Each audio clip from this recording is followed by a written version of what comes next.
Well, good morning, everyone, and I hope you really enjoyed that keynote. What a way to kick off a Tuesday morning. I'm Redmond O'Leary, and I'm delighted to be here in a personal capacity to chair this panel on working with Office 365. So thank you for taking the time to attend this session today, and I'm really looking forward to it, and no doubt you are too. We are recording this session, and it will be available within this virtual environment from tomorrow. Now, you'll note at the bottom of this area of your window, there's a Q&A panel. So please, during this session, stick in your questions that you might have, and we'll address those as we approach the panel session. So working with Office 365, the majority of you on this call today have either Office 365 rolled out or you're embarking on the journey. It is the largest and most pervasive software as a service in the world. We have it at home, we have it in our colleges, and of course, in the majority of our businesses, especially in Ireland. In the past, most of us are used to where we had the on-premise versions, and we protected that in a certain way. Now, we have or are moving to this cloud environment. And the aim of the panel speakers today that we've brought together for you is to raise awareness of the security aspects of this with the aim of helping you and your teams. Our aim, I suppose, is to make you think of the questions that you should be asking. Or maybe there are things that you've assumed and you haven't thought of. So I think by the end of this morning's session, you will have your eyes opened and maybe have some new thoughts about what you need to do next and where to fill potential gaps that you have in the security around your software as a service platform. So today, Renaissance have brought together these providers of solutions that can help you solve security and resilience issues of this environment. We'll be sharing detail on 3 product areas covering monitoring, backup, and security. We're going to be joined by Tim Thurlings, CTO of bluedog, Colin Wright, the VP for EMEA of Altaro, Richard Walters, who's the CTO of Censornet. And also on our panel today, who will be answering questions at the end, is Danny Jenkins, who's the CEO of Threatlocker. So let me start with Tim, who describes himself as a lifelong hacker. The closest I ever got to hacking is reading this book, a 1988 edition of Hacker's Handbook that I still own. So I'm going to pass to Tim, and if I can kick you off, Tim, would you tell us maybe why is your company called bluedog? Thanks for that, Raymond. Well, bluedog originates from my offensive background and my offensive days as the offensive hacker, as you said. I have a 20+ years experience in offensive security, and during that time, we commanded a lot of wargaming tactics. I worked with a very large Israeli company called Comsec at the day, and bluedog then originates from the wargaming perspective. In wargaming, you have the red team, where you have the offensive guys, you have the white team, which is the referee, and then you have the defensive group, which is the blue team. So that's where the word blue comes from, and our blue color as our main core. And dogs, if you want to protect your property, you typically take on a couple of really good and really strong dogs, because those guys are really loyal if you train them well, and they defend your assets. And that's what we try to do. So we try to defend your assets as good as we can, being as loyal as we can from a defensive perspective. And that's why we came up with bluedog.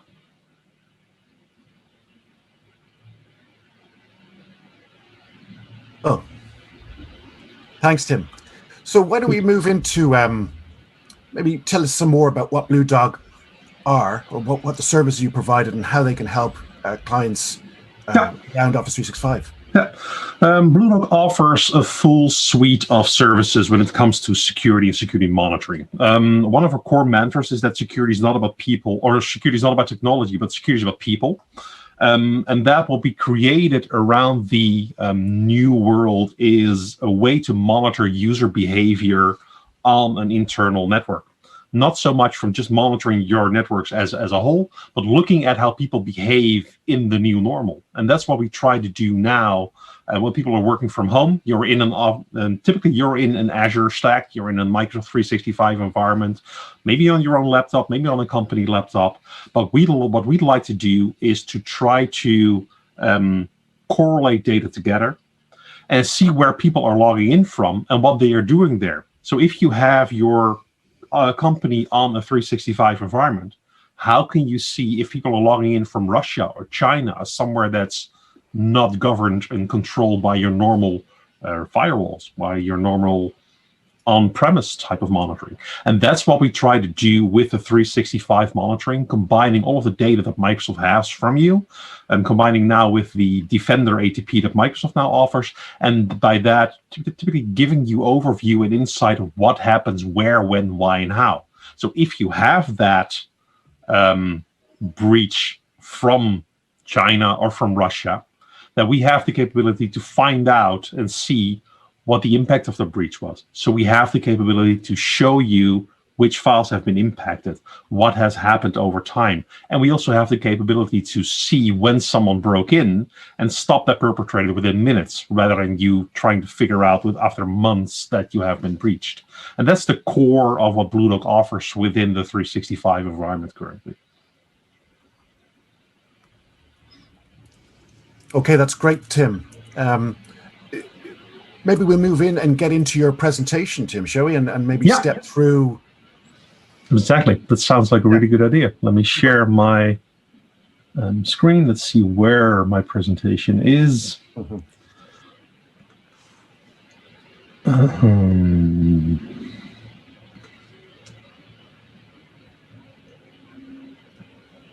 some reason, I can't see it anymore in my screen sharing environment. That's interesting. Oh, here we are. Hang on. For some reason, my PowerPoint decides and my Zoom decides not to allow me to share my screen again. Interesting. Sure. Look, this is what happens anyway, Tim. It's early in the morning. Yeah, that's weird. Aside from Hacker's Handbook, while Tim's working himself out there, if you're looking for a Christmas idea, something completely off the world, here's a book. All about trees. Okay, back to you, Tim. If all is good, you see my screen. Is that correct, Redmond? Yep. So, well, it's coming up there now. That's looking good. Zoom is crashing on me. Okay. Well, look. Why don't I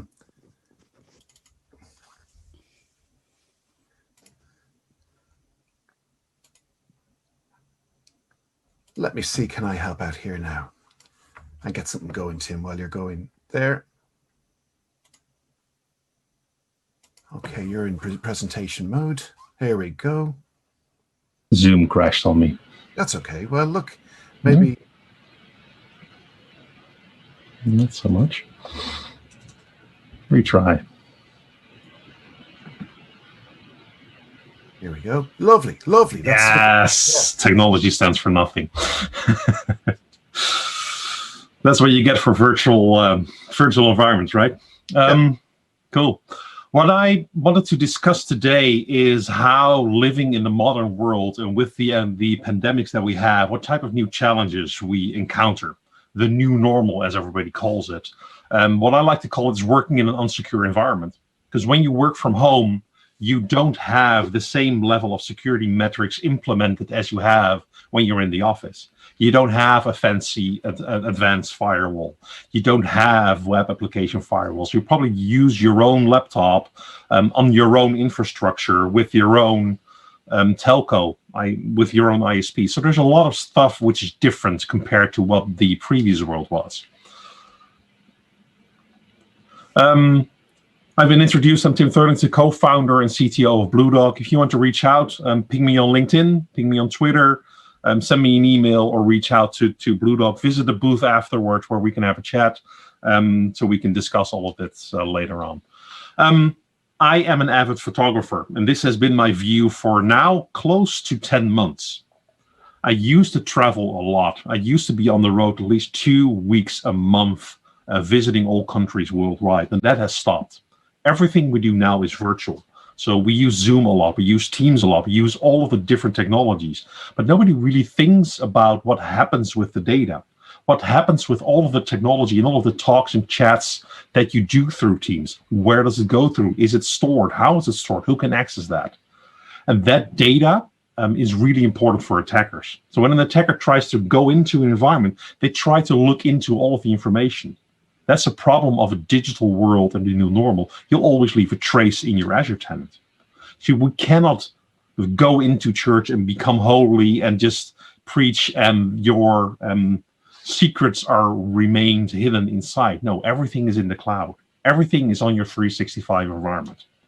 So what we do and what we offer is a lot of types of building blocks. So the bluedog environment looks at your company as a whole, and we try to determine what your security landscape looks like. And we then add all different types of building blocks and services on top of that to secure you, to make sure that we do the analysis on the data that you have, to make sure that the data isn't stolen, taken by employees, or siphoned off by attackers. And we have that in all different sorts of varieties, so you can have all sorts of different flavors. You do that on site, typically, but people are at home now, and office networks, those security stacks no longer apply. So we're talking about real people, real targets, and even you at home have data that an attacker likes to have.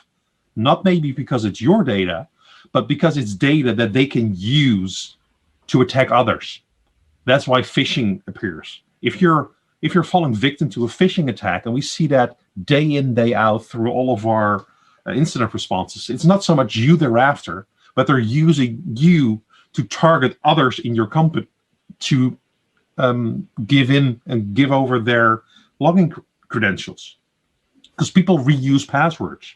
So chances are likely if you use a password in your Azure environment, it might be that you use it for Facebook. It might be that you use it for an online banking environment. You might use it for PayPal. So people are reusing that type of stuff. This is what we see on a typical week on login locations, failed and successful login locations in our 365 environment. We have a large customer base in the UK. We have a large customer base in Southeast Asia. We have no customers in Africa. We have no customers in Russia. We don't have customers in India. So you see, these are attacks, people trying to break into environments. This is people trying to break into an Office account with an existing username. Otherwise, it won't be logged. So people are finding an Azure tenant. They know what the user ID is, and they're just guessing for passwords. And sometimes they succeed. These are successful logins. You see logins from Nigeria. There is no company in Nigeria that we provide monitoring for. So this is a successful attack. The same for India. The same for Asia. These are successful attacks, breaks into an environment. You do not detect these environments if Microsoft doesn't tell you. Microsoft doesn't. You need a whole lot of advanced information before Microsoft tells you that. You need to enable audit logging. You need to enable reports. And if you get a warning from Microsoft at 3 a.m. at night, are you really going to act onto that right away, right there at that point? The answer probably is no. And if you don't have all of the logging enabled, how on earth can you find out what these perpetrators have accessed? You can't. So we're no longer in this idyllical tropical island, but we are on the new normal. We are on the real world. We have physical threats. We cannot travel. You have to work from home. How do you secure your people, your workforce from home? The answer is not only technology. You need to do a lot of user behavior. You need to do training. But how do you train people you don't see? Because you know as well as I that these types of interactions that we have through Zoom, through sessions like this, the message doesn't ring through. You cannot do on-site good awareness sessions. How do you train people you don't see? That's a problem. And attackers, the perpetrators, They have advanced their skills for ages. They know from a psychological point of view how to break in, how to attack someone. Spear phishing attacks, a dedicated email sent to someone has a 100% success rate.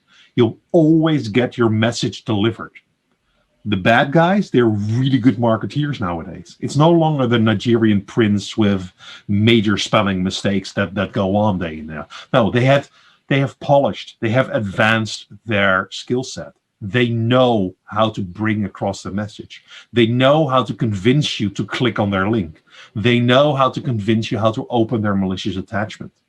You can even go to a website, a WordPress, which has been compromised, or a Joomla site, which has been compromised. There are millions of those out there. So you need ways to figure out what users are doing and to contain a problem as quickly as you have identified it. Because the world is no longer just your laptop. People have your email, your company email, on their phones, on a tablet, on a Chromebook, on the type of stuff where you don't have the ability to install agents and you don't have the ability to control them with Intune. There is no real good way to govern that. But if you have your 365 email on your phone, we still see what's going on there. We still know from a business perspective what's going on. We know which emails have been sent, which files have been opened on SharePoint on mobile, OneDrive on mobile. We have that ability. Because the other thing is, if you install agents, collecting agents on a laptop, how deep are you willing to go? How far can you go from a privacy perspective?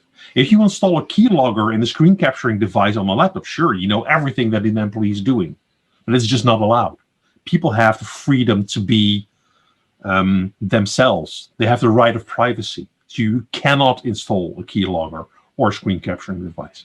People have the right to use a company laptop for private purposes. They are allowed to watch porn on your company laptop, whether you like it or not, as long as it's not in your company's time.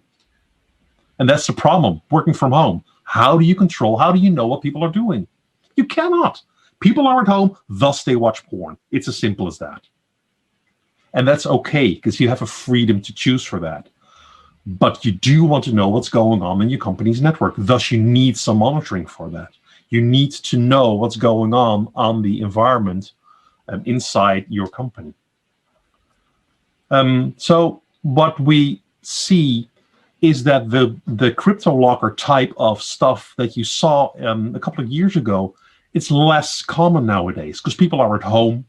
They're not so much connected to the domain itself, but they're connected to the virtual domain. So the spreading of CryptoLocker, if you've seen it in the news, you don't have as much ransomware news as we had a year ago. It's less. And that's all because of the new normal of COVID. People are not in the office, so when you open up a link, when you open up malicious stuff, and you have ransomware just spreading on the network, it doesn't spread because there is no network with a lot of machines. What does happen is these types of attacks. The phishing links where people try to get into your office environment. Not so much by you giving out their passwords. No, the new attack vectors now are trying to trick you to implement and install an application inside your Azure tenant.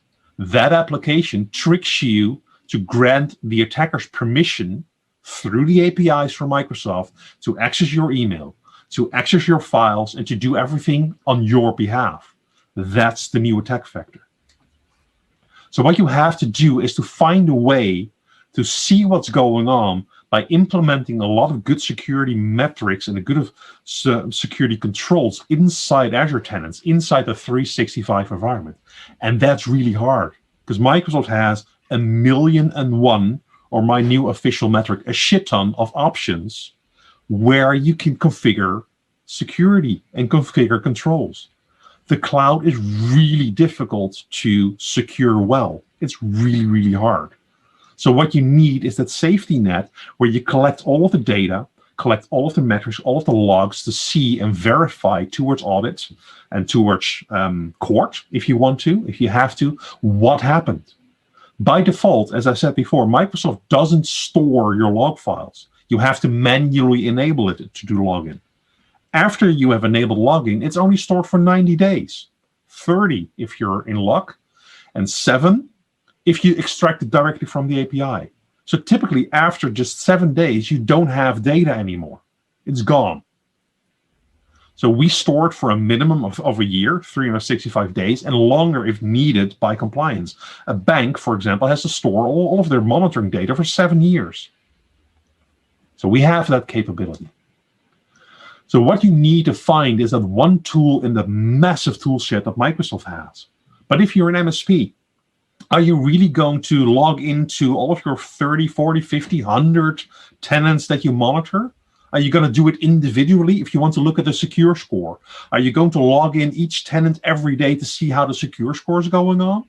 If you want to do something that relates to investigation, if you want to do a quick search on what a user has been doing, you want to go to each individual tenant? No, you need a one-stop shop. You need one account where you log in and see all of your tenants in a really easy, formatable way.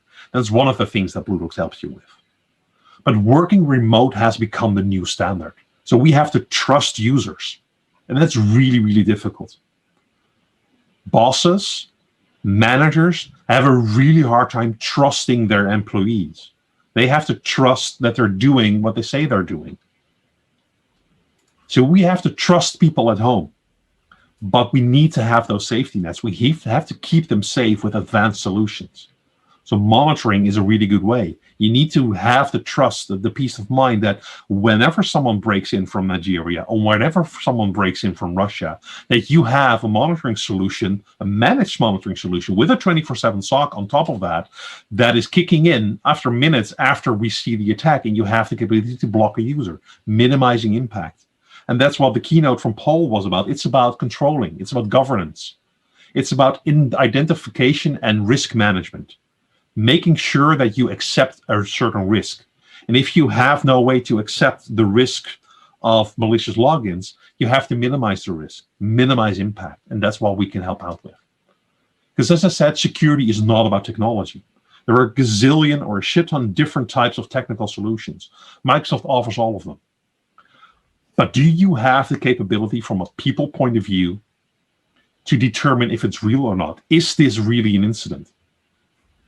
So we're not sure if it's a scam or if it's really that the Nigerian prince in need of some assistance. You need people. Security is about people.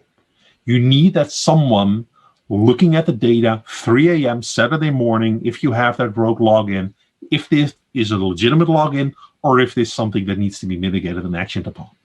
So no matter how many technological solutions you have, as long as it's a do-it-yourself solution, you still need people, and people are expensive. People make mistakes, and security employees doing your monitoring, they're really impossible to find, and they're even harder to keep with your company if you don't offer them a challenge. And that's what bluedog is offering you, what bluedog is helping you with in this new normal, to make sure that your employees have the freedom to do what they want while your company assets are secured, even at 3 a.m. at night. Because these guys are out there to get you. You don't want to get attacked by these guys, ever. And that's what I had in my 15 minutes of fame and glory. And I think it's over. Back to you, Redmond. Well, thank you. Thank you, Tim. I do have a question for you, which is... One question for you, Tim, is that last graphic you had there of the turkey? Yeah. Why do we want to avoid those guys? Christmas is coming. Yeah, but you want to be prepared. If you enter a turkey or a group of turkeys without being prepared, I want to see you take them on. You will win it from them, trust me. Especially when a turkey is trying to show off and trying to find a mate, which this one was. You don't want to be near. Super. Well, look, nice slides. I must say there was a nice couple of photographs in there, Tim. Congrats on some of those pictures you captured. Yeah. So next up, I'm about to introduce you to Colin from Altaro. Hi, Colin. Hi, Redmond. How are you? Well, to introduce Colin, as you know, I like to take a little bit of personal stuff. Now, Colin, would you believe it, is a motorsport junkie. And right now, he is taking time out from this security world to build a racetrack powered completely by renewable energy. Now that just seems the opposite of what racing's all about. So I'm actually going to kick off with that question. How do you back up renewable energy in this scenario, Colin? You have the energy itself. No, the data that is produced from people coming to the site. Data is king. Amazon have always said, they're a predominantly data company. So the ability to track, the ability to get there in the most green, efficient way by an application, we need all that backed up. So backup in our lives become even more critical. Who would ever have heard of a yottabyte maybe 20 years ago? So, the data, we see deduplication technology all over the place, but our appetite and our insatiability for information seems no sign of abating. So data grows in every single component, Redmond. So if you look at something like Formula E, there is a massive bank of data. You look at all motorsport, Formula One, the ability for them to get to the front is driven by data. So, and that data has to be reliable, has to be secure, and has to be there to give any one of those the edge. Well, okay, that's fascinating stuff, Colin. And I suppose that's a nice lead in. You're the VP of EMEA for Altaro. And with the audience we have today, I suppose I've opened up in regards to the fact that we are, people are implementing software as a service. This thread is obviously primarily around Office 365. Can you tell us a little bit about Altaro and what you are doing to help the audience? So, most of ours is education. COVID has been a great opportunity for us to accelerate some products that we had on roadmap and we didn't bring out.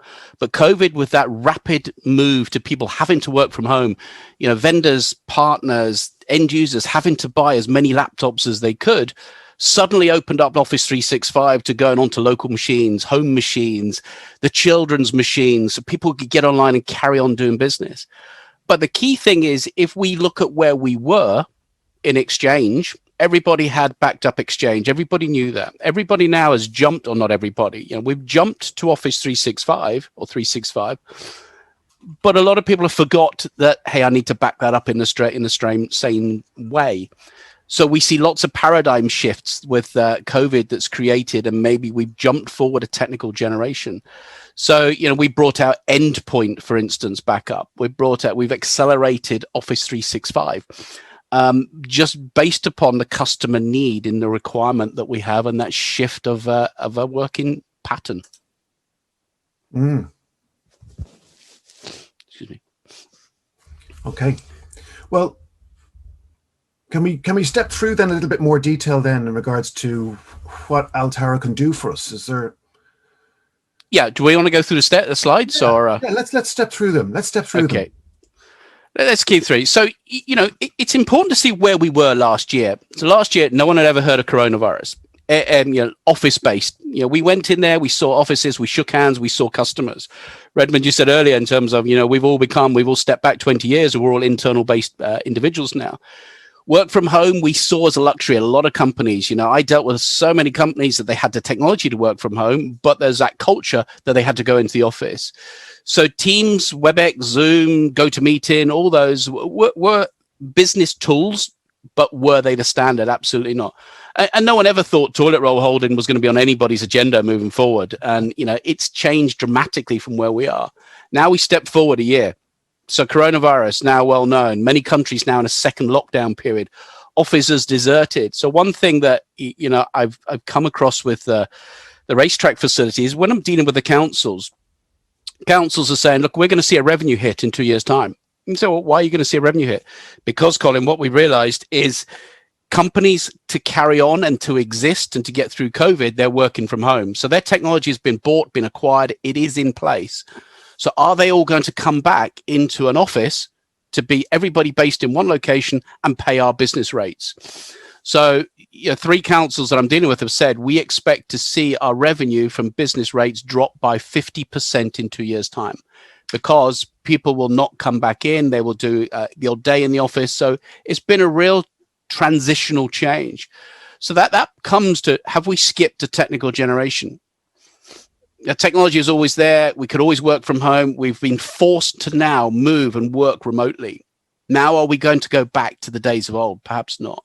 So meetings in person have ceased by and large. Very, very few. So I think anyone on this call can remember when they last had a customer meeting face to face. So work from home has really accelerated. Teams into Microsoft Teams, 75% growth, 200 participants in a day. Zoom is now 300 million participants. Public cloud usage has really soared. 365 continues to surge. So if people hadn't heard of 365 before, we've seen many organizations that really have accelerated their adoption of 365 in education, schools, kids working from home, full-time employees. That's really, really grown. So new lockdown, we're more toilet and hairdressers and barbers were absolutely closed. And we've seen the most weirdest of, I love some of the Zoom calls and some of my team who couldn't have a haircut for 6 months.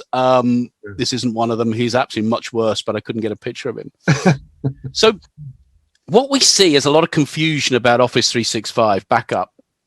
It's in Azure, so it must be backed up. No, it's not. And to Tim's point, and I'll echo that, it's 30 days retention. So I'd say any business, what is the impact if you lose those mailboxes inside your environment just because the data that you're receiving resides on Office 365? Microsoft do not guarantee that's backed up. So, key thing that I'd always say is what happens if a user accidentally deletes data from their mailbox?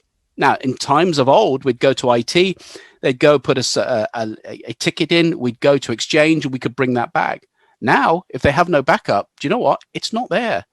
So Microsoft have their own terms of service, and it's not their responsibility. They do not back up Office 365. So look at your gigabytes of storage, your terabytes of storage, and think, okay, am I protected? No. So, Microsoft does, it's like anything. It has an ability to go down. So what we're looking at is to really educate customers about 365. Look, you've made this shift. You've made this big shift to remote working. You've begin to trust the users. Perhaps we shouldn't trust the users if Tim says they're all sitting using porn, but I take that on board in terms of what they are. They're not using that machine 100% for business. So Office 365 is on a local machine. What else is on that machine? So the things to consider about Office 365, what are they doing with SharePoint, OneDrive? They've now become really critical. OneDrive has become really important to that customer environment. Is it backed up? No. Do you trust the user? Will the user? Now the users are disparate. Do you have a policy that can absolutely go out, interrogate that machine, and force them to put their data on a network share? Invariably not when we move to cloud. So this is, again, I think this echoes what Tim said in terms of, is software as a service data in the cloud is inherently safe? Arguably not. The phishing attacks that come through, we are all susceptible to that. Just last week, I was expecting a delivery from FedEx and I had a phishing email from FedEx and I came so close just to click in on that. And I thought, whoa, wait a minute. Now I've been in IT a long time, same as all the guys on here. But what about all these users that now are out feeling liberated, I guess, to a certain extent? They're working from home. They've got that aspect. Are they going to click on that? Yes, invariably they will. So, they've got to look at a secure way of getting it back. So the 11 key points I really just want to focus on. Microsoft is not responsible for your data. There's no point in time recovery. You need to look to manage 365 from a single tool, a single pane of glass or whatever you look at. Data governance tools are only in certain 365 versions. Another thing that Tim said that just resonated with me, if you are in education and you have an at-risk child, you need to be able to keep that data for such a long time now. Somebody told me it's 75 years, but I really can't imagine it's that long of time. Imagine looking back 75 years or World War II is just finished. Right, I need to find the data from there. But regulatory requirements are becoming more onerous. So 10 years, 15 years is becoming quite commonplace. So to have grandfather, father, son, you've got to be careful of what you retain. If we're putting that power in that user's hands when he's sitting at home and his child is next to him working or her working, then we need to be cognizant of what Office 365 liberates, but also what it can open doors to. So how to retain access to 365 during an outage? Even more key, we've all seen the old films of, oh goodness, what was it? the pandemic films, which are suddenly now becoming all too real. So it's forced businesses to look differently. So positively, we've really used technology every company has to get through. So, recovery options to minimize downtime, eliminate unexpected 365 retention policy charges. That sounds a mouthful, but it's like, you've got charges in there to egress some of your data. So you need a simple Office suite. That all sounds incredibly complicated. So how am I going to do that? You need something incredibly simple to use. Some single pane of glass that doesn't mean you've got to go do 3 days intensive training in Romania. So this isn't just for us. This is for everybody who uses Office 365. If you're looking to move to this platform, then these 11 points are things that you need to be aware of. Whether you choose us, Veeam, or anything else, or try and do everything on your own environment, bear these points in mind because they're key for every organization. And then it's in the MSP environment. We've seen a rapid increase of MSP adoption of 365, where customers have realized they've managed to get the laptops, but they don't want that onerous aspect of managing Office 365. So they've gone, the significant growth in MSPs over COVID has been phenomenal, that we've seen Office 365 literally grow fivefold in terms of those customers' acceptance, because they want Office 365. They need to push it out, but they want to pay that annuity base. And that's a real key thing that we've seen that COVID has driven. People less reluctant, less dependent on owning an asset and more looking at annuity. So Office 365 has driven that change initially in terms of that mentality shift of how you procure. So centralized management, one fee, we're getting towards the end. So, and again, that end user doesn't want to sort of much worry about their own servers. If it's a service that they pay somebody for, that's backed up, that's resided in the cloud, that they know they have access to, it's backed up 4, 5, 6 times a day, that's absolutely key. But that caveat point is, look, if I do have a virus or I have some ransomware, I want to get back to one single point in time that was a good point in time. So whilst this has Altaro on the top, this is relevant to anybody thinking of Office 365. Think about that change in a paradigm shift of technology from on-premise to now in the cloud to ensure that your data, you've made that choice, is backed up. I dealt with a large project last year, 100 million mailboxes they had, and we were doing the server side, and asked this government effectively, okay, are they backed up? No, that of course they're backed up. There's 6 Azure data centers here, and we have 43 data centers, and it lives in Azure, so it's all backed up. No, it's not.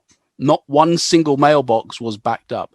But that end user, his assumption, a large team, 100 million mailboxes, their assumption for the whole education environment for that country was that the users were backed up. Now, just look at the impact of an R&D university or that student doing his PhD, and now everything is stored in Office 365 and OneDrive, and then suddenly that's gone. So what is the impact to that student moving forward? Yeah. So suddenly it forced them to go, we don't have budget for that, but okay, we need to stop our other project and we need to look at this very, very quickly. So it's about, education and awareness of what the market is. Now, I will focus on one of ours. Yeah. 4 key values that we really believe in. The product has to be easy to use. You need to download, install, and back it up in 15 minutes. That's absolutely key for us. We lead with support 24/7 free of charge, because we understand if someone's got an issue on backup, then it's a key issue. You can't be sitting there waiting 3-4 days. So that's a real aspect that we derive. I won't focus on the other ones. It's educational marketing. We derive a lot around not just our technology, but his Windows 19 or technology there. So I will wrap up quickly in terms of where we are and where we've come from. We now have a nice suite of products. And if I look at Endpoint came out because of COVID, where customers had accelerated that move out into their environment, into local users. They were using local machines. The request that we had came in constantly like, look, we've got Office 365, we love that, but we're using multiple machines. We need to protect those files and folders. So we developed very, very quickly, changed tack, changed strategy, and brought out Endpoint to really focus on that market. But everything that we want to encourage a customer to do, if they're using public cloud, whether that's 365, Endpoint, virtual machines, is You need to back that up. You need to have that protected, because if you've made that trouble to get all through COVID and you're still in business, don't lose sight of that by, I have lost my backup and I've lost my mailboxes, because you've done everything from that context and you've suddenly forgot all about why you're in business. So that central management, that ease of use. I once saw Branson present in London, and he did say any idiot can create a complex product. So, and it's something really careful. We've got so much on our plate nowadays with COVID, then you need something simple to use, something simple to implement, but has key enterprise features. And that's really what I'd encourage people to look at, in terms of look at what they've got, look at what they need. Do they need 100% of features that they're paying 10 times the price for? So there's a chance we see a lot of customers reevaluate what products they have in their environment. For instance, the renewal drops through the door and they're using 40% of those features, yet they're paying 100% for that renewal.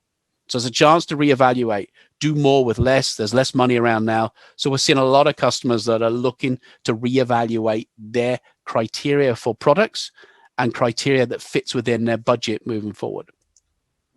And I think I am ahead of schedule. I was conscious that I didn't want to take too much time. I think it was Richard next, and I would feel hugely guilty by taking 5 minutes away. So not a problem. Well, look, thanks, Colin. Thanks for those insights. That's been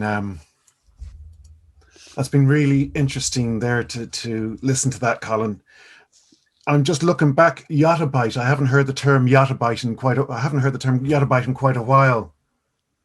If I recall, now someone will correct me if I'm wrong here. The naming convention came from Star Wars and from Yoda. The person made it up. Now I could be completely wrong, but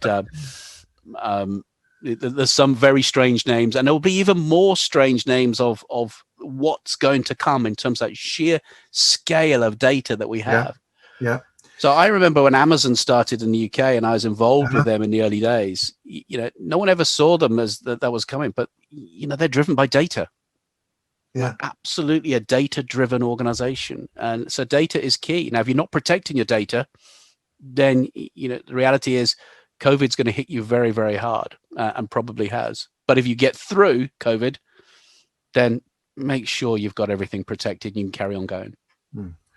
Well, thanks, Colin. Thank you for that. That's fascinating. Like what I'm hearing so far with Tim and yourself, of course, and we're about to move on to Richard, is obviously we're aware of the incredible growth in this space. I think the wake-up call maybe for some of those on the line, and don't forget everyone, we have a Q&A panel at the bottom. So where we're going to have a panel session at the end of this after Richard's session.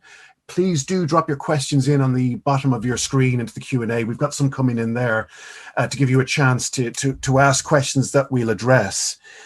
But I think there's a wake-up call there in regards to this 30-day retention. For me is fascinating. And interesting that Colin brought up the FedEx, which wasn't something that actually struck me as the coincidence of us all working from home and naturally hitting, in Ireland, let's say on post delivery or an Amazon delivery, what will there be? And then the final bit that struck me was when you talked about a backup for potentially children in care that could be 75 years. Now, I'm hearing lately people talk about DNA storage. God knows how we'll back that up in the future. It'll be unlimited storage. But right now, today, what this is about are the businesses. And those of you who are on the line today is about making things simple and what's available and bringing this awareness. So thanks, Colin, for that. I'm going to move on now to introduce you to Richard. Richard is the CTO of Censornet. Now, interesting enough, on the topic, COVID keeps coming up, but our Richard here has a degree, his primary degree in biology, and has his own inherent fascination with biochemistry. And I believe he knows more about the spike protein on COVID-19 than most. And no doubt, if we could get into a drinking establishment, he would entertain us with his knowledge. But let me open up with you, Richard. I'm sure you've got a few slides to go through, but perhaps based upon what we've heard so far from both Tim and Colin, we can lead into you telling us what do Censornet bring to those on the call today. Thanks, Redmond. So Censornet have a cloud security platform. So I guess We're the Altaro for security, really, around Office 365, whereas Altaro are focused on backup. We're all about security. The platform integrates a number of sort of core security services. So we have email security. Tim and Colin have spoken a little bit about phishing. We live and breathe phishing every single day. We supplement email security with web security because so many attacks these days are cross-channel attacks. They start over email, but the email is designed to get you to click on a link and immediately move into the browser. By integrating email and web security, you're in a really good place to protect against those cross-channel or multi-channel attacks. We have a cloud access security broker within the platform as well, so that we can see all interaction with cloud applications, and you can start to manage what users can do within those cloud applications as well. And then finally, we have multi-factor authentication. On the grounds that about 80% of all of the large-scale breaches that we hear about start with a weak or a stolen credential.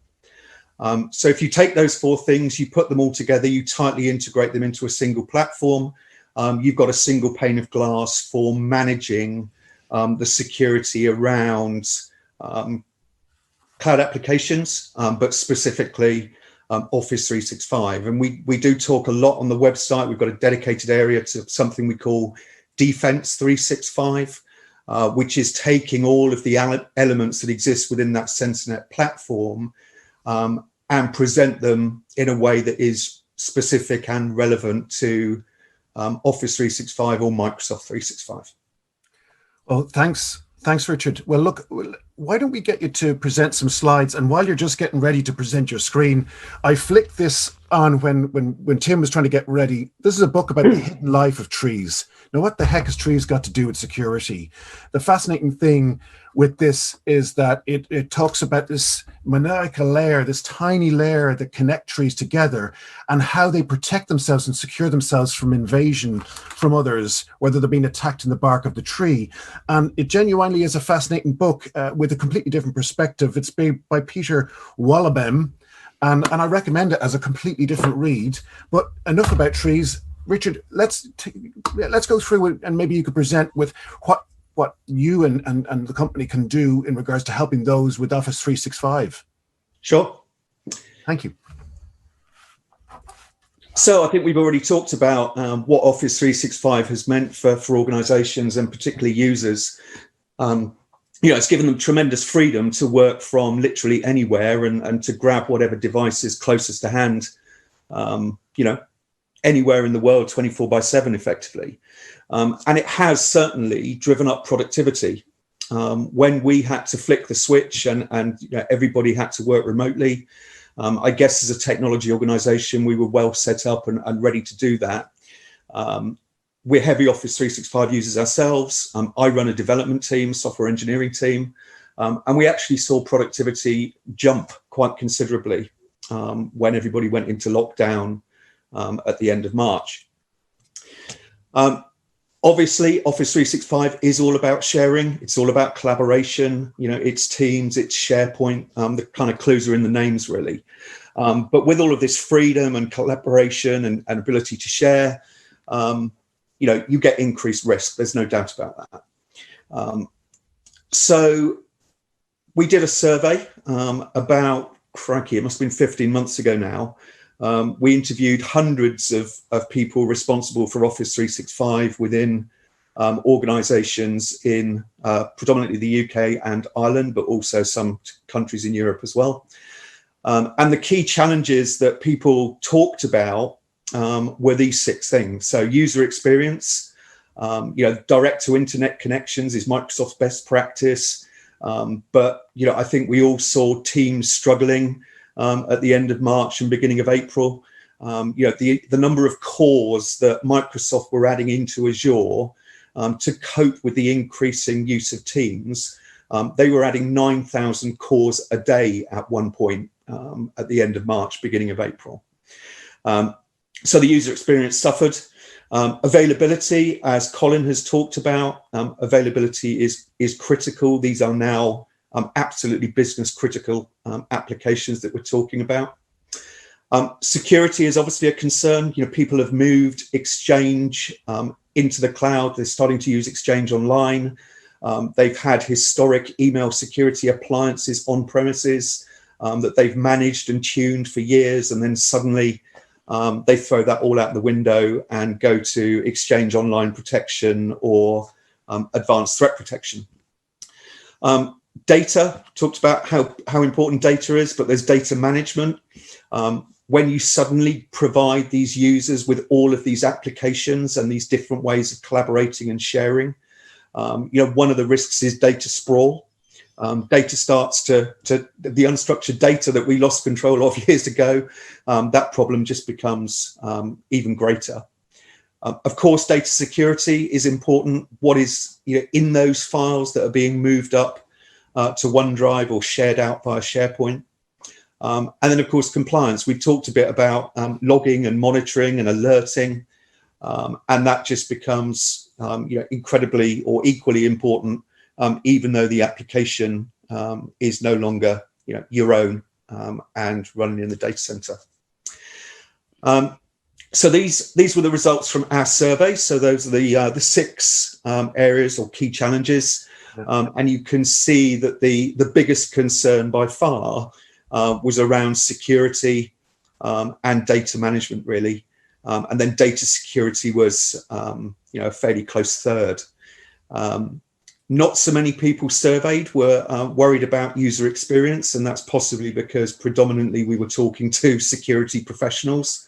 And so, a smooth user experience was not necessarily their biggest concern. It's not just us that has recognised these challenges, and of those people that we surveyed, by the way, about 75% had already adopted Office 365.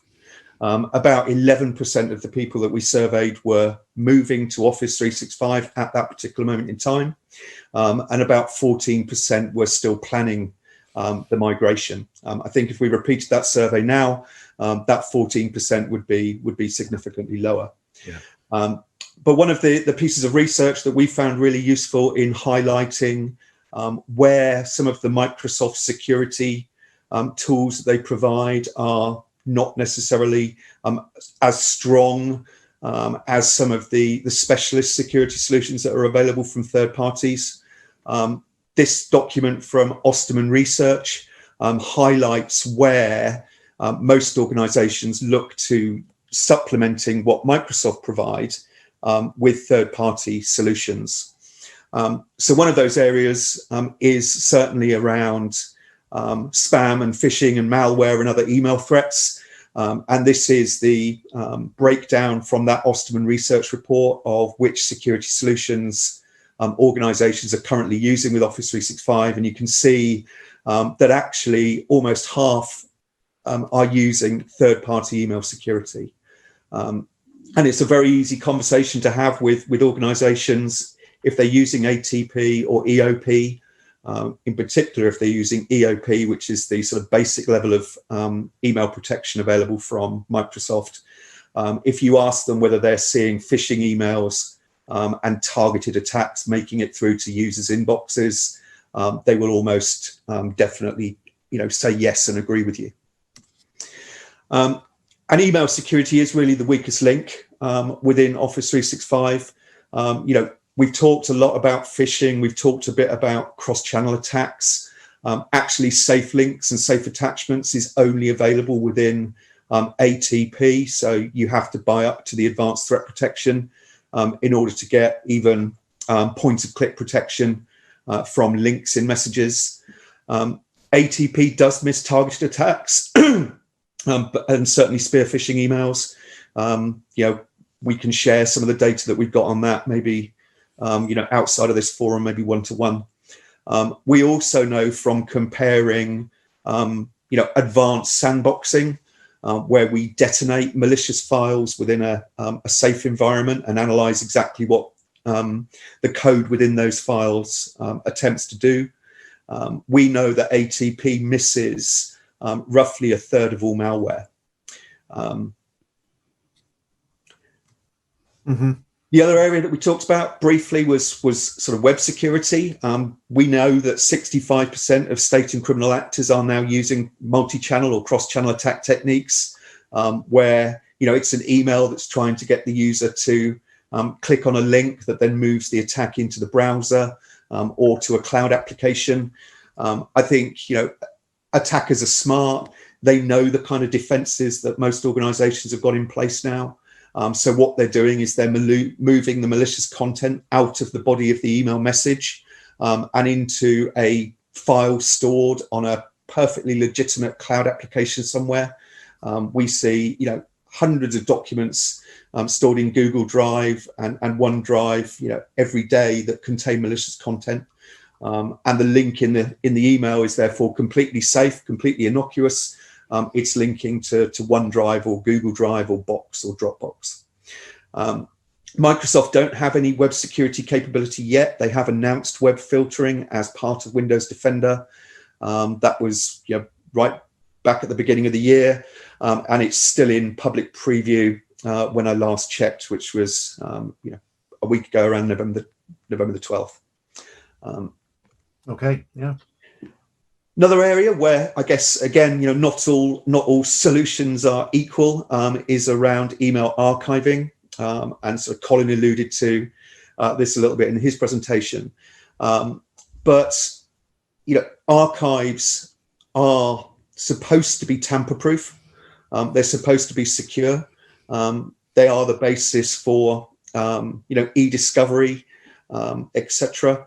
And yet with Microsoft's archive, it really is very, very simple for users to edit messages that are within that archive and then save them back out as though they were the original message. So there's just 3 windows on the slide here that's showing you click on action, you click on edit message, you make whatever change you want. So you change the price, the critical piece of information in the message, and then you save it back out to the archive. That's hardly compliant, and it's hardly tamper-proof. So specialist security solutions are obviously available. Censornet provide them, but how do the numbers stack up? And actually, looking back to that Osterman research again, it's actually cheaper to buy down to a lower price Office 365 plan, the E3 plan, and then to add specialist security solutions to E3 to bring you back up to the supposed level of security that you get from Microsoft with the E5 plan.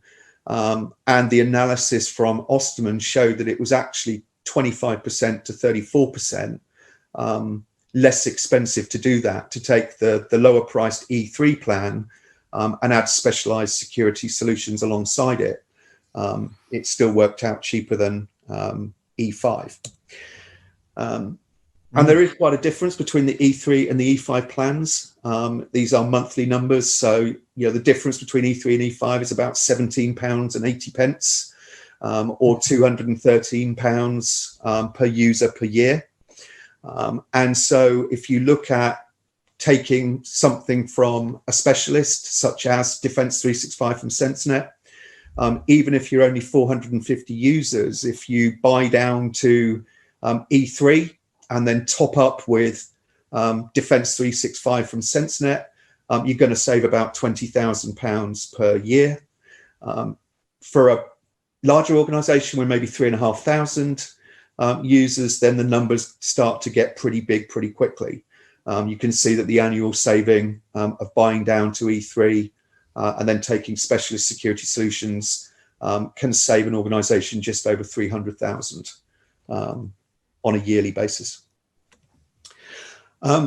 So actually our own analysis, whereas Osterman said 25 to 34%, we know that we come in at about 28 to 40% below the cost of Office 365. So actually you can end up in a better place from a security perspective. You can have flexible deployment of solutions where you can support Microsoft best practice of having, direct to internet connections, which would otherwise, bypass all proxy-based and appliance-based or gateway-based security, through, providing this protection with agents that you can deploy on endpoints. And you can do all of that and still end up paying less than you would if you purchased the E5 plan from Microsoft. Yeah. So that was it from me, Redmond. Super, Richard. Well, thank you for that. That's fascinating. The editing the messages, that really got me. To think that you can go back and edit messages and amend them and change the pricing is not something that I would have thought of before. Yeah.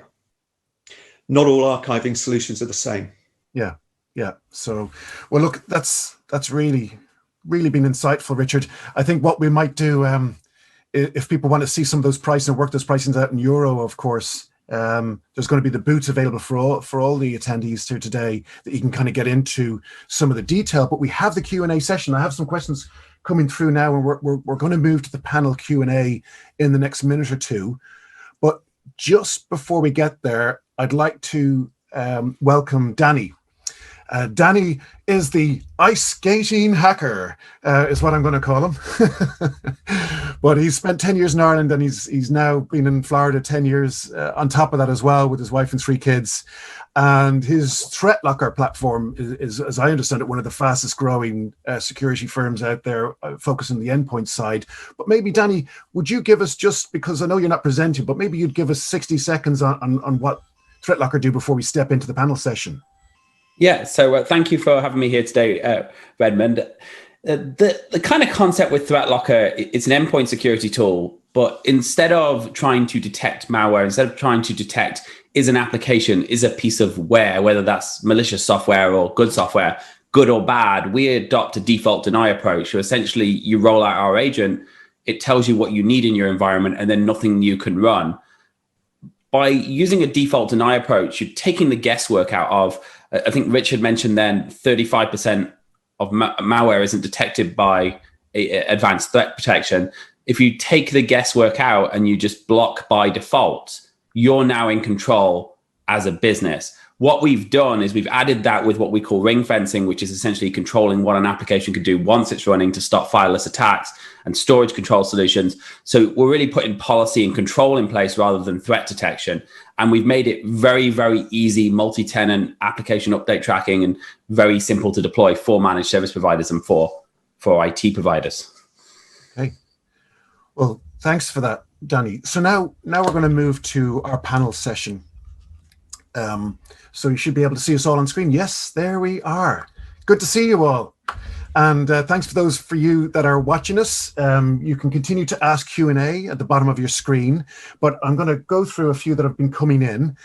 So let me kick off, and I'm going to put this question to Danny first, and then we can move across the screen, and I'll call you out. But Danny, based upon your view, what are you seeing? Obviously, we know what we've been through this year, what everyone's been through, but what are you seeing? What are the highlights for what you're seeing in the marketplace and the threats out there? What strikes you? What are the common things you're seeing with clients right now? So probably the first thing to understand is what's changed and what's causing this. I mean, we're in a pretty unique position in that we control what can run. So we're able to see what's changed as well from a statistical point of view. And going back to March, April this year, we saw an 8 times multiple in the number of users using things like Zoom. It was a little less on Teams, but I think which we saw more like 3 times multiple on number of users. Now, what was interesting, that was the number of users using those applications, but we saw a 30 times multiple on Zoom executions. So more people using it more frequently. So we've definitely seen more uptake of remote software where you use your software from home. What that's allowed us to see is more and more areas of transmission for risk, more and more malware spreading from more and more different sources, whether it be through a Zoom chat, a Teams chat, or even OneDrive. One of the common things we're seeing at the moment is people often think, well, someone's got into my OneDrive, they encrypt my files, I've got a good backup, I'm okay. But they're obviously extracting that data out, but they're also putting ransomware in those OneDrives. And I don't mean encrypting the files. I mean physically putting the malware, replacing an Excel file with an exe that looks like an Excel file.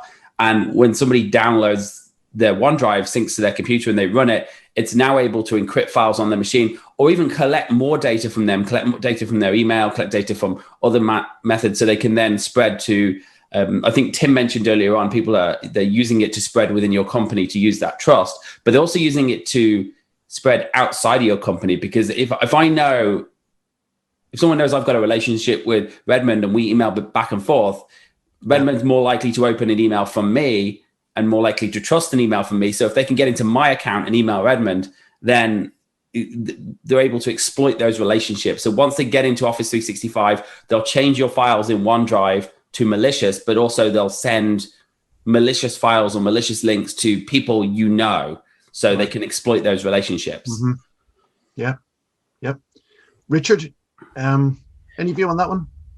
Yeah, very much so. I mean, I think we've seen a massive increase in phishing scams that are COVID related. That exploded. Fake news sites, fake virus tracking pages, all that sort of thing. But I think we've also seen a massive rise in business email compromise and specifically account takeover. Mm-hmm. That's becoming, I think, the bane of everybody's lives now, where somebody manages to break into your Exchange Online mailbox and then will create folders, map the organization, work out who your colleagues are, who the critical people in accounts payable are, for example. They'll intercept messages, they'll create folders, they've got innocuous names like a single full stop or a double full stop. So unless you're very eagle-eyed, you don't even spot that the folders have been created. Messages get moved into those folders. The attacker is monitoring the mailbox. They jump on that conversation. They inject into that conversation as though they're that individual. Once you do notice it, because you've got monitoring or alerts set up within Office 365, which you can do, it's standard, it's out of the box. People only realize that once they've been hit, unfortunately. As an organization closes down that account takeover attack, I think Danny's absolutely right. What we see is that they're also researching the supply chain and the relationships that company has with other companies. And actually, when that one company shuts down that account takeover attack, they move up the supply chain. They go and target, somebody that they know that organization had a relationship with. And they exploit that relationship to then attack that upstream or downstream organization. Okay, Richard. Colin, would you like to? Do you have a view on that and what you've been seeing in the workplace? Is it similar to what Richard and Danny have shared? Do you know the thing that we're not at that heart, Redmond, to see the heart where they are. The thing that we have seen is, I'm not going to say panic, but it is close to where organizations, when the first lockdown started, there was so much budget that was pulled to get VPN software, to get laptops, to get that and push that out as much as home. So I'd say we've seen a lot of the traditional things that you would do in an office, the security protocols, was sort of missed a little bit. And I'm not saying that's across the whole board, but people were keen that they had to get people back online and they had to carry on in business. And now the key aspect is they've got to go back and revisit that. They can't leave that open and, hey, we've got past this. So we're starting to see companies that now going, okay, we need to look at that aspect. So everything that Danny and Richard said is absolutely key. They're starting to look at where they are, but they're under pressure from the business drivers, the business owners, to say, hey, we've got through this, carry on now. So there's a real push and pull that we're seeing in those organizations. And we're still trying to educate, to say, look, you've moved rapidly to the cloud, but do not think that everything is as secure as possible any more than your individual environment. And there seems to be a process that some organizations think because it's in the cloud, it's somebody else's problem. And it's not. They need to still maintain it's their issue and their problem. And with Richard, Danny, Tim, everything they've said echoes even more now in a post-COVID world. So we're just saying, look, be vigilant. Don't throw your processes out the window because you've moved through COVID and you think you're fine and you're still going. You know, thanks, go back Colin. to process driven. Yeah, thanks for that, Tim. Yeah, well, I full-heartedly agree on what Danny is saying, and especially the supply chain attack is something we see a lot. I mean, it's not so much only about interjecting malware and ransomware into the accounts, but the CEO and CFO fraud is something we see a lot coming in as well. People hijacking an account, and then especially when they start focusing on payments. So they target a payment account and they start sending out emails to trusted partners saying, hey, we changed our bank details. Can you please pay the invoice to this and this and this account? So there's no ransomware, there's no attachment, there's no nothing. It's just plain text, normal email, looks good, comes from an originating source, etc. And that typically works really well for the attacker. Now, we have had multiple occasions where customers got hit by that. Both them as well as the counterparty had no idea where the attack came from because they could not see any compromise. And then when we start looking into our data, we see that we have alerted them on the fact that someone interjected an application into the tenant. And when you looked in, you see that then the attacker gained access to the mailbox, etc., through an API. And that by that, setting up a forward delete rule or interjecting and making sure that they have everything on there up to a point where matching with processes and procedures, the bank of a company called saying, hey, we see a payment which we flag as being suspicious. It's for this and this amount, this and this invoice. Is this legitimate or not? And the accountant of the company said, yeah, no, this is all good. Go ahead and pay. Thus, they lost £300,000, in this case, it was a UK company, for the fact that someone didn't follow procedure. Yeah. Yep. And that's real world. That's the new normal. There is nobody you can ask, hey, that's weird. You cannot correspond quickly and easily and have that quick chat with a colleague because you're on your own. You don't have a quick Teams chat to discuss, that might be weird. It's not there. You're on your own. And that isolation is heavily abused by attackers. The loneliness, the psychological point of view is heavily used and abused and exploited by criminals. It's the way we see, and we see that throughout our system all the way through. Well, one note I noted in the last couple of days is that on Irish television, we've seen a regular ad. One of our celebs, Baz, is doing an ad campaign for a particular Irish pillar bank, trying to draw more awareness to security issues for those users, which goes beyond normally just alerting people by text, watch this, but to actually invoke and put the money and resources behind an ad campaign shows you, I suppose, how seriously it needs to be taken now. Now, one little link that comes in, a question that's just come in, and it actually relates to this, what was just touched on. I think, Richard, you brought it up about the Zoom and about, the rush to put VPN. Colin, you touched on it too. The question is as Zoom, and obviously we've got a mix of clients on here, some small businesses, some medium businesses, some larger businesses. As Zoom has become the new business connect normal, are the latest Zoom security updates now acceptable to cyber risk department heads? And have they finally got over Zoom fears from earlier in the year? Who'd like to take that one? I'm happy to answer if you'd like. Go on, Danny.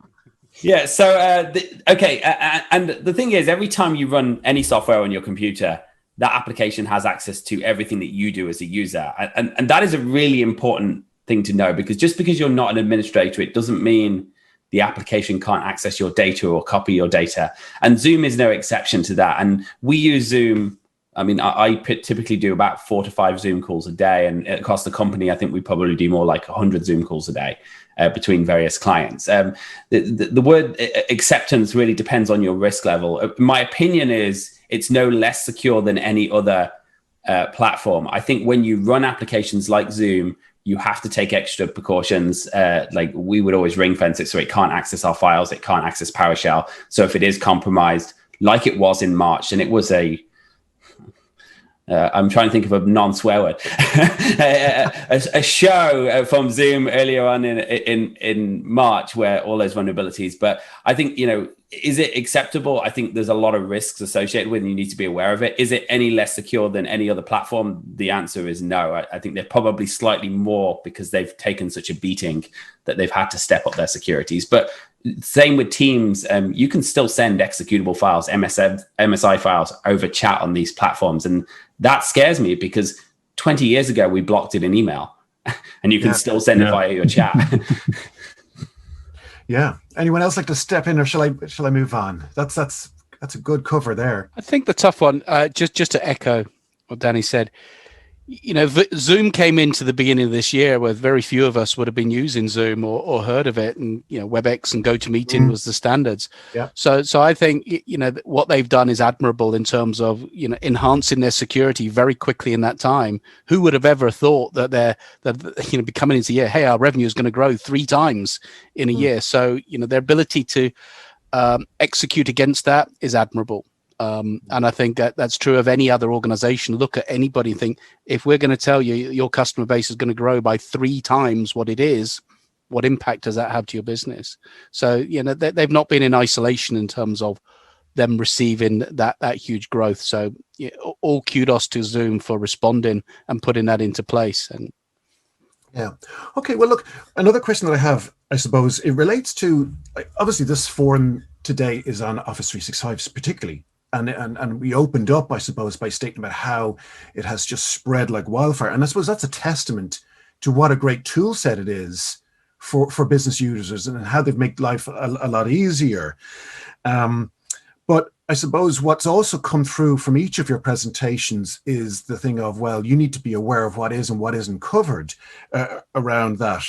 And the fact that, well, there is options there for you about what you can do. And I'm just conscious that we, on the audience we have here today, we have people that don't necessarily have large security teams that, have implemented this and maybe have been listening to these presentations and listen to you chatting and realize, oh, here, I didn't realize I'm not backed up, or I've got exposures, or I've got to spend a heck of a lot more money to make sure I'm at with that.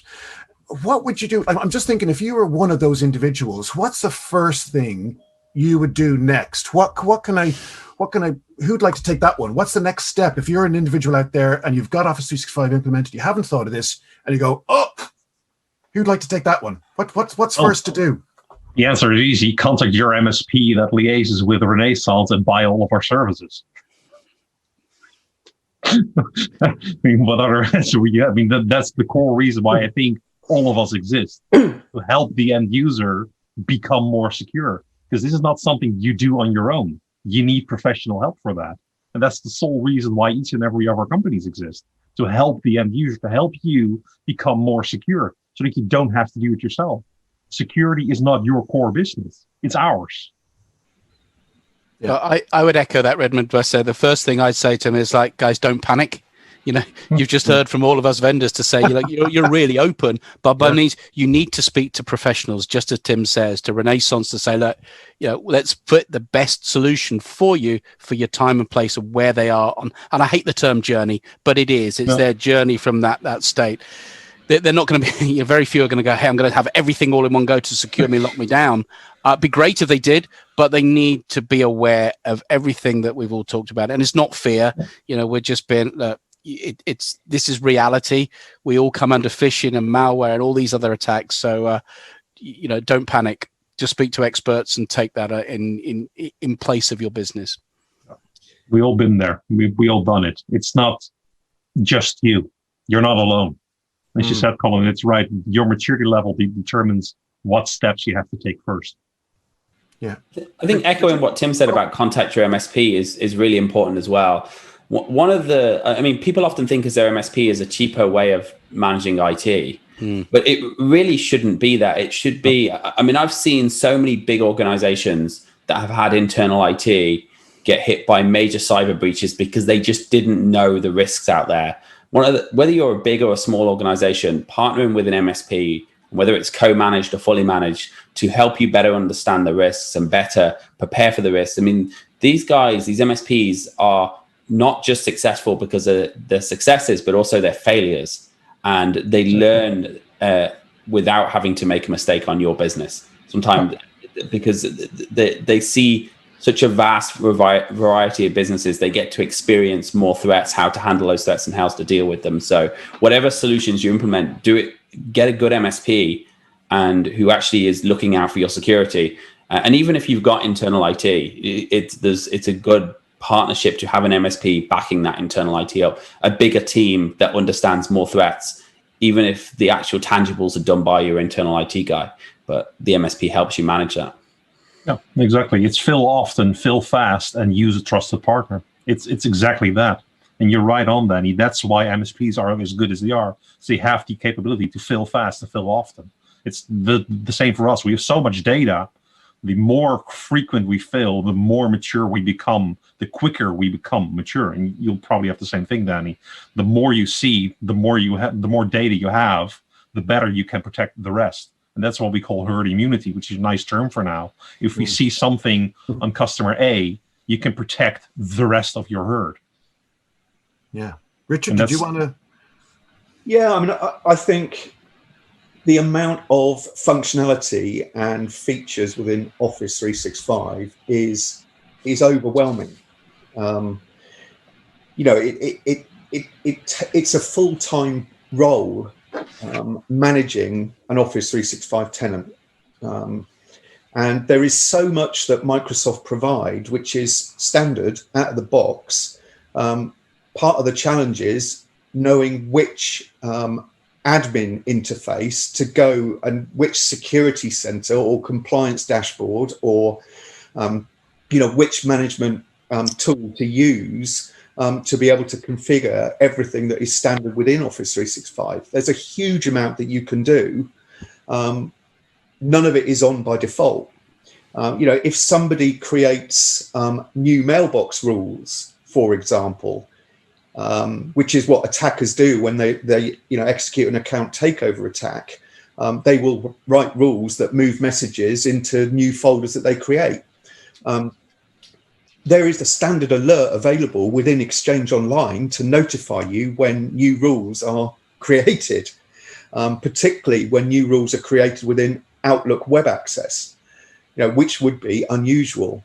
And that's how the attackers, that's the tool they use. They use Outlook Web Access, not full Outlook software or the thick client application on the desktop. So you can turn on a rule that alerts you whenever a user creates a new inbox rule in OWA.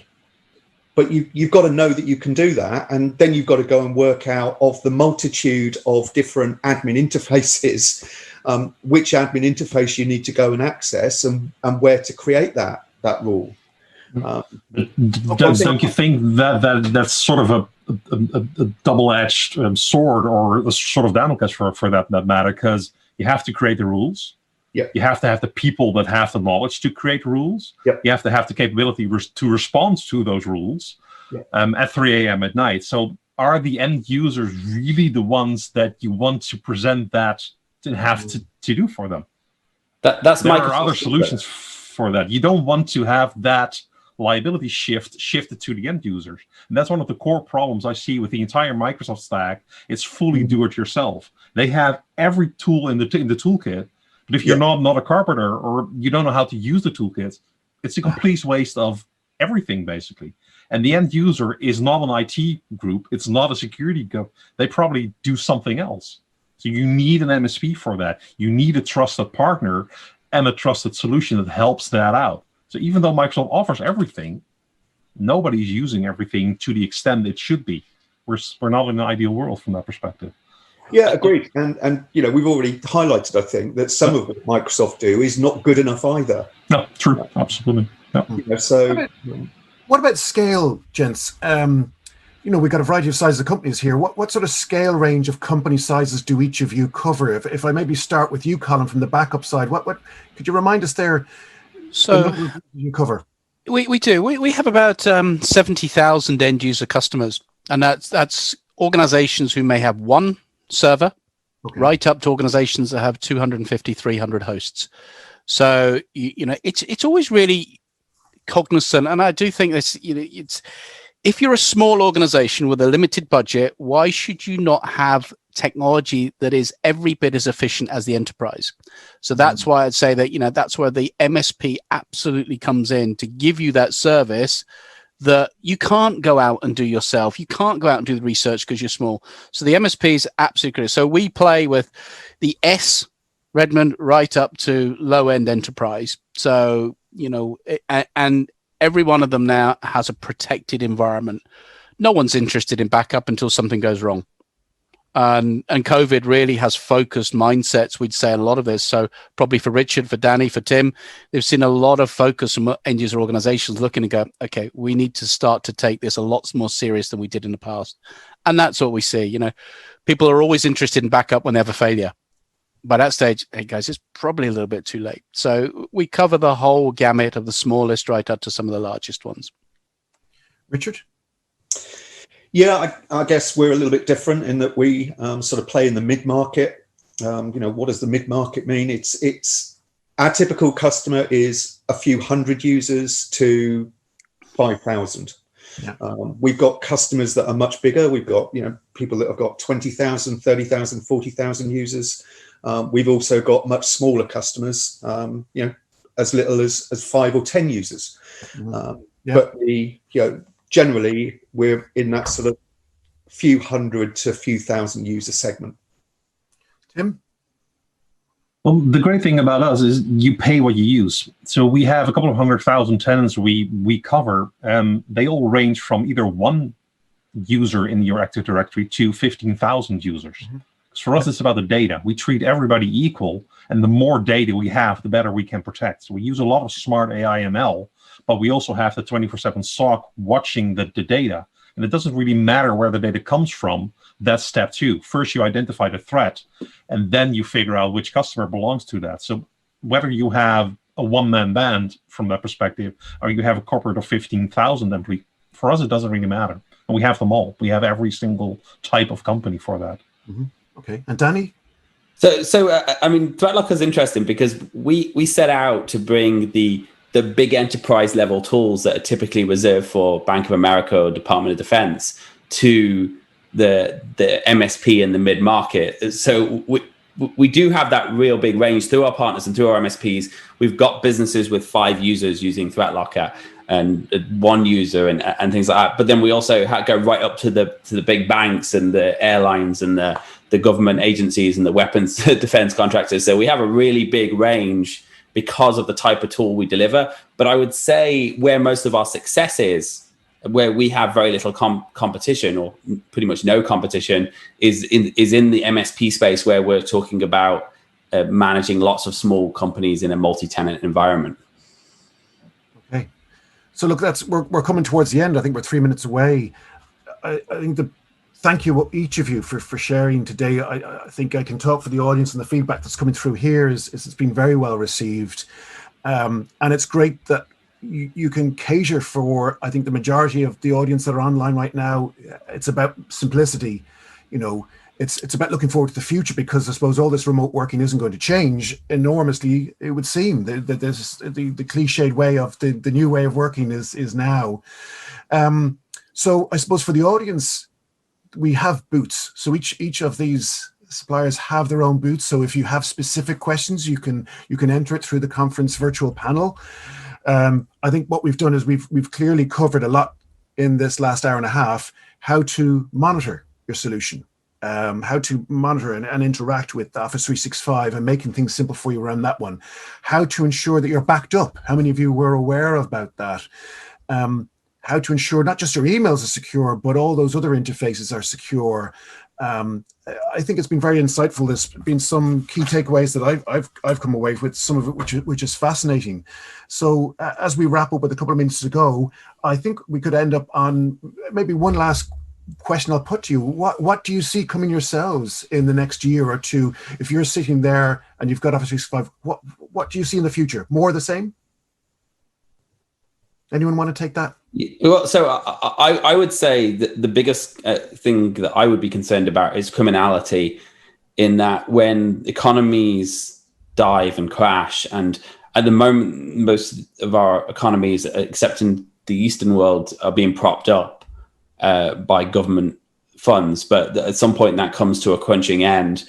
Hopefully next year, we're going to get back to a degree of normalcy when it comes to COVID and having to go out and be able to socialize, but we're going to start seeing a downturn in recession. And when that happens, cyber crimes increase, just like normal crimes increase. You get an increase in criminals, you get an increase in attacks. So that means everything from Office 365 to endpoints to ransomware. I mean, we're seeing it already, but I think we're going to see more and more of that as people get more desperate. And because it's fine when you can go home and you can live off government funds, but the whole world doesn't enjoy those benefits, and we are a global world and we are interconnected.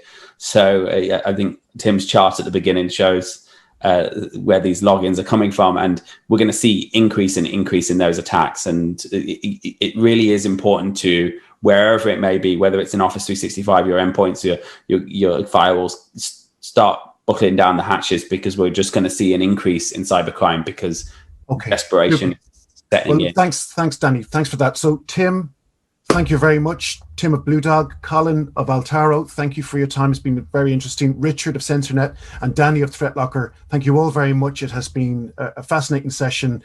And in all your various time zones, enjoy the rest of the session. And to our users, don't forget, go on and have a look at their booths and interact with the guys there to get any more questions that you have answered. Thank you, gentlemen. Thanks, Redmond. Thanks. Bye-bye. Thank you. Yeah. Thanks, everybody. Bye-bye. Bye-bye.